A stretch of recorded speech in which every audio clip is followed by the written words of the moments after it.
आज सोनपुर अदिति जुक्त 2 कॉलेज रे प्रथम वर्षर छात्र छात्री मानकु विद्यालय तरफ स्वागत संबर्धना करा जायछे।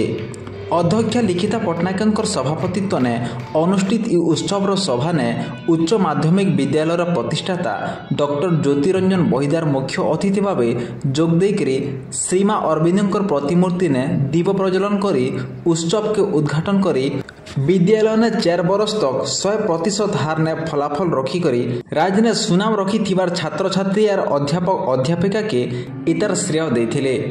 अध्यापक चिन्मय नंद पात्र, आर्तत्राण थानपति गोविंद कर्मी, मुन्ना महाकुड़, सत्यनारायण पंडा, अध्यापक बनानी पुष्पिता पात्र, लवली श्री मिश्र अतिथि भाव जोग देकरी छात्र छात्री मानकर टैलेंट प्रदर्शन करबार इटा होचे गोटे उत्कृष्ट माध्यम बोली मत रखिकरी छात्र छात्री को उत्साहित करथिले और छात्र छात्री विभिन्न टैलेंट को प्रशंसा भी करथिले। सभा पर छात्र छात्री द्वारा रंगारंग सांस्कृतिक कार्यक्रम अनुष्ठित होइथिबार बेले द्वितीय वर्षर छात्र छात्री डॉली मिश्र इताके संयोजन करथिले। अणशिक्षक कर्मचारी सुनील मिश्र और मिनिकेतन कर्मी सहयोग करथिले।